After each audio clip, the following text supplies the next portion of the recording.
Good afternoon everyone. बेटा हमारा chapter number 3 चल रहा था parliamentary government why and how कि एक संसदीय प्रकार की सरकार क्यों बनाई गई और ये कैसे काम करती है, इसके बारे में हम बात कर रहे थे।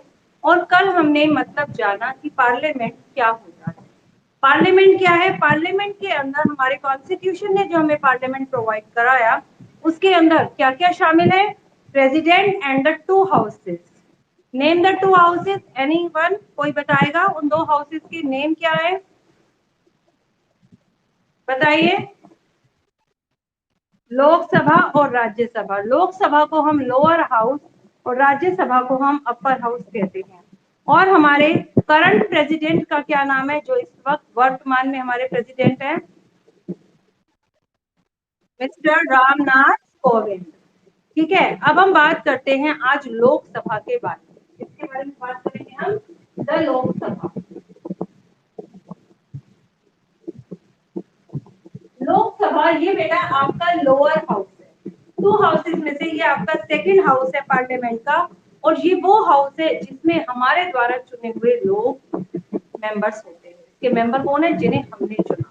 टोटल सदस्य लोकसभा में हो सकते हैं 552। टोटल सदस्य हो सकते हैं, लेकिन अभी एट प्रेजेंट है टोटल 545। 545 है। 552 तक इनकी संख्या हो सकती है, लेकिन फिलहाल अभी 545 है। तो इन 545 में से 530 स्टूडेंट 30 मेंबर्स ऐसे हैं जो हमारे स्टेट और यूनियन टेरिटरी से इलेक्ट होकर आते हैं।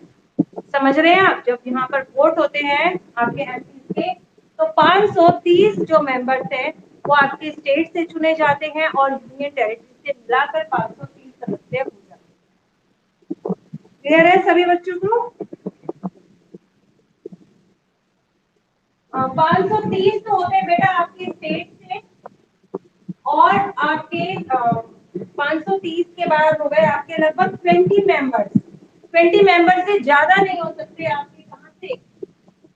यूनियन टेरिटरी से। तो यूनियन टेरिटरी और स्टेट से मिलाकर टोटल आपके 530 मेंबर हो सकते हैं।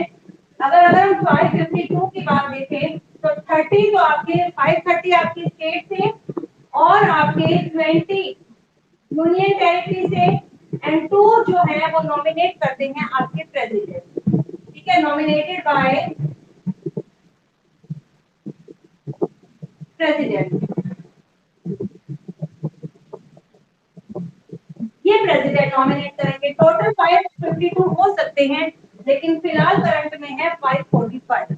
तो ये जो 545 सदस्य हैं, इनमें से 2 सदस्य तो आपके किसने नॉमिनेट किए? आपके प्रेसिडेंट ने। बाकी जो बच गए आपके 543 वो आपके स्टेट और यूनियन टेरिटरी से आए।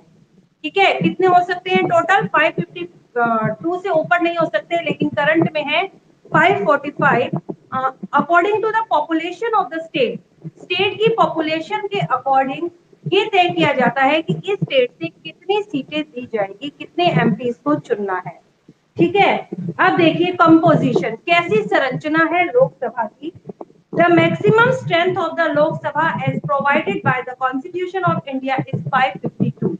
जो मैक्सिमम स्ट्रेंथ है, मतलब जो अधिकतम संख्या है लोकसभा के, जो अधिकतम एमपी हो सकते हैं, जितना की कॉन्स्टिट्यूशन ने बताया इंडिया की, वो है 552।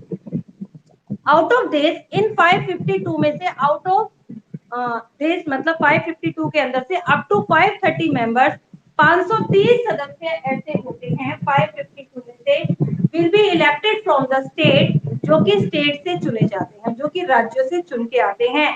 And not more than 20 members shall represent the union territories, और यूनियन टेरिटरी से भी 20 से ज्यादा मेंबर नहीं हो सकते। तो यदि हम इन दोनों को काउंट करें तो 550 हो जाते हैं, और जो बाकी के 2 सदस्य बचते वो आपके नॉमिनेट करते हैं प्रेसिडेंट।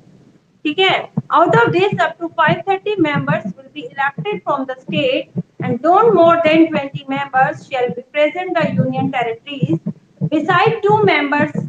और इसके अलावा 2 जो मेंबर हैं of the Anglo Indian community, वो एंग्लो इंडियन कम्युनिटी के होते हैं। अब बात यह है कि एंग्लो इंडियन होता क्या है? क्या किसी को पता है एंग्लो इंडियन कम्युनिटी के सदस्य कौन होते हैं? सुना है आप लोगों ने इस बारे में कभी? जवाब दो, एनीवन, कोई बताएगा? Anglo Indian community. देखिए बेटा, कोई भी एक ऐसा व्यक्ति जो रहता तो इंडिया में है लेकिन उसके पूर्वज यूरोपियन हो, यूरोपियन मतलब ब्रिटिश, पहले के जो ब्रिटिश लोग थे ना, जब वो इंडिया में आए तो उनमें से कुछ लोग वापस नहीं गए, यहीं पर रह गए। तो अब जो कोई ऐसा सदस्य है जो रहता तो भारत में है, अब वो भारत का निवासी बन चुका है लेकिन उसके पूर्वज जो है वो ब्रिटिश थे, ठीक है, तो ऐसे सदस्यों को हम एंग्लो इंडियन बोलते हैं।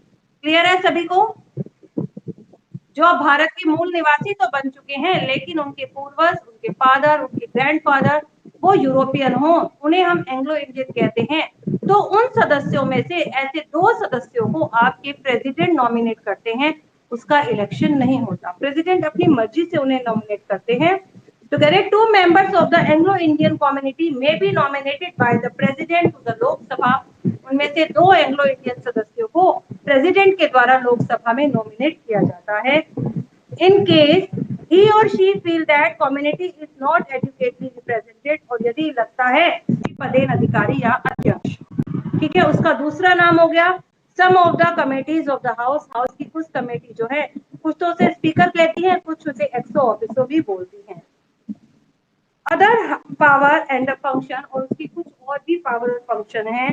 The speaker presides over the joint shifting of both houses of parliament, जो स्पीकर है वो दोनों सदस्यों की मतलब लोकसभा, दोनों हाउसेज की लोकसभा और राज्यसभा की कंबाइंड मीटिंग भी बुला सकता है, उनकी ज्वाइंट सिटिंग का भी अरेंजमेंट जो है करना, वो किसका काम है? आपके स्पीकर का।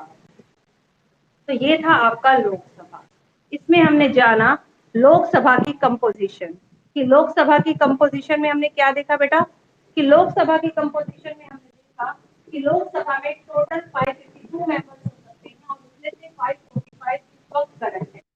आउट ऑफ 552, 552 में से 530 जो है आपके स्टेट से आते हैं और 20 मेंबर्स यूनियन टेरिटरी के, और 2 मेंबर्स जो हैं वो एंग्लो इंडियन होते हैं। क्या मुझे अब कोई बताएगा कि एंग्लो इंडियन पर्सन कौन होते हैं?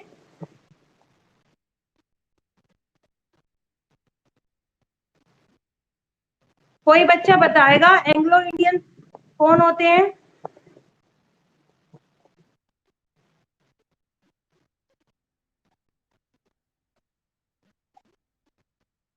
यूरोपियन हो, है ना, यूरोपियन हो, लेकिन वो जो है अब भारत के ही निवासी बन चुके हैं, लेकिन जो उनके ग्रैंड पेरेंट्स हैं, जो उनके पूर्वज हैं, ठीक है, वो कहाँ के थे? यूरोपियन थे, ठीक है, या फिर वो ब्रिटिश, क्योंकि हमारे यहाँ पर ब्रिटिश लोग ही आए थे। अच्छा, और मुझे बताइए लोकसभा में टोटल कितने मेंबर हो सकते हैं? ये सब आपके शॉर्ट क्वेश्चन बनेंगे, बताओ बेटा।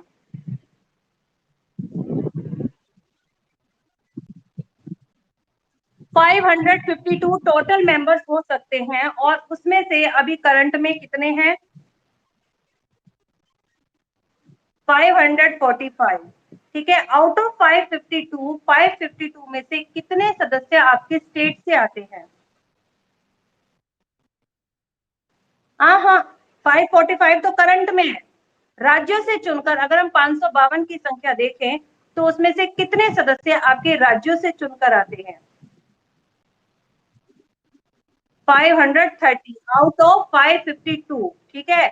और यूनियन टेरिटरी से कितने हो सकते हैं? 20 हो सकते हैं, और 2 हो गए आपके एंग्लो इंडियन, तो टोटल हो गए 552।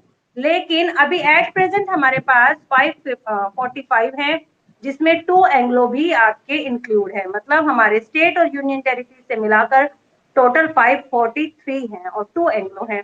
अब जो एंग्लो इंडियन पर्सन होते हैं उनको कौन उनको नियुक्त करता है, कौन इलेक्ट करता है उसे? प्रेसिडेंट करता है, ठीक है, प्रेसिडेंट अपनी मर्जी से उन्हें इलेक्ट कर सकता है। चलिए, और मुझे बताइए लोकसभा का सदस्य होने के लिए क्या क्या क्वालिफिकेशन होनी चाहिए? Qualification, he must be the citizen of India, वो इंडिया का सिटीजन होना चाहिए।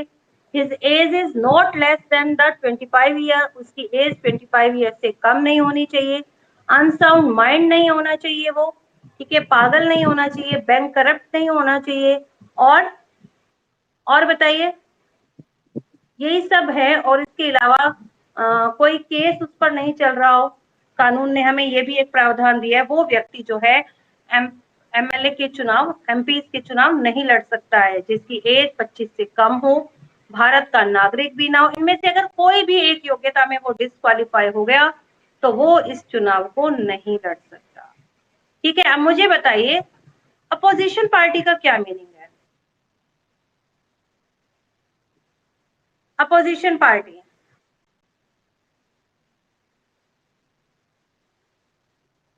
बताओ बच्चों, आवाज आ रही है मेरी?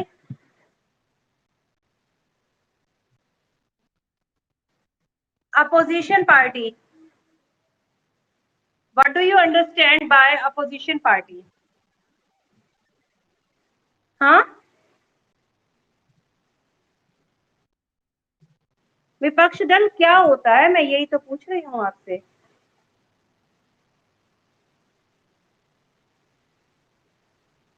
बताइए। Members who are not the,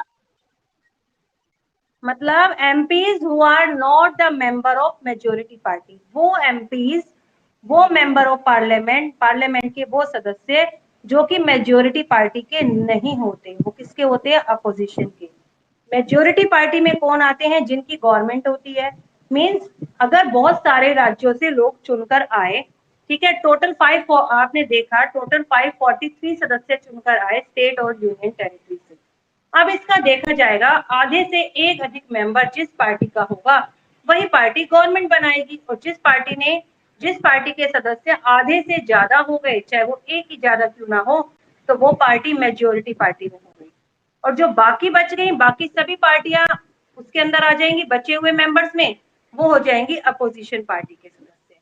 मतलब members who are, sorry, MPs who are not the member of majority party, वो एमपीज, वो मेंबर ऑफ द पार्लियामेंट जो कि मेजोरिटी पार्टी के सदस्य नहीं होते, वो अपोजिशन के होते हैं। ठीक है, मेन अपोजिशन में कौन सी पार्टी चल रही है अभी बताइए? कांग्रेस। कौन सी है? कांग्रेस। अच्छा, और मुझे एक बात और बताइए, ऐसा भी तो हो सकता है कि किसी पार्टी को मेजोरिटी मिले ही नहीं, बताओ। आप खुद सोचो कि मान लीजिए टोटल 50 मेंबर्स हो सकते हैं, जैसे हमारे पास अभी 543 आ रहे हैं ना, मान लो टोटल 50 है, और अगर हम उन 50 को अगर हम करें, और 5 पार्टियां हैं, और 5 पार्टियों के पास, किसी के पास 8 आ गए, किसी के पास 10, किसी के पास 12, किसी के पास 15, तो बेटा क्या होगा बताओ? आधे से ज्यादा तो किसी के पास नहीं है। अब क्या करेंगे हम? तो क्या कोई भी गवर्नमेंट नहीं बनेगी ऐसी स्थिति में? पता है आपको? जल्दी बोलो बेटा, टाइम हो जाएगा। क्या ऐसी स्थिति में कोई भी गवर्नमेंट नहीं बनेगी? एनीवन, पता है किसी को? यस या नो? यस या नो, जल्दी जवाब दीजिए। बेटा गवर्नमेंट तो बनेगी, लेकिन वो गवर्नमेंट जो है पूर्ण रूप से मेजोरिटी में नहीं है, तो उसे कोई पार्टी सहयोग करेगी, कोलाइशन की गवर्नमेंट बनेगी, गठबंधन की सरकार कहते हैं। जैसे अभी हमारी स्टेट लेजिस्लेटिव असेंबली के जब इलेक्शन हुए, तो हमारे बीजेपी के मेंबर सबसे ज्यादा थे, लेकिन वो आधे से एक ज्यादा नहीं था, अभी उसमें कुछ सदस्यों की कमी थी। तो ऐसे में दुष्यंत चौटाला की जो पार्टी थी, उन्होंने हमारी बीजेपी को सपोर्ट किया, और उन्होंने अपने मेंबर भी बीजेपी में ऐड कर दिए, जिस कारण बीजेपी के मेंबर आधे से ज्यादा हो गए। मतलब दो पार्टी ने मिलकर सरकार बनाई। ऐसी गवर्नमेंट को हम बोलते हैं कोलाइशन की गवर्नमेंट या गठबंधन की सरकार, जिसमें जब एक पार्टी मेजोरिटी को प्राप्त नहीं करती, तब दो पार्टी या दो से ज्यादा पार्टी मिलकर एक साथ गवर्नमेंट को बनाती है। Clear to everyone? क्या कह रहे हो? हाँ, नोटबुक देखूंगी बेटा, अभी पूरी हो जाने दो, अभी सेकंड चैप्टर की करवा। और एक बात और बताओ, करंट स्पीकर कौन है आपका लोकसभा का? क्या नाम बताया मैंने लोकसभा के स्पीकर का? ओम बिरला। क्या नाम है? ओम बिरला। जल्दी बोलो, क्या नाम है बच्चों?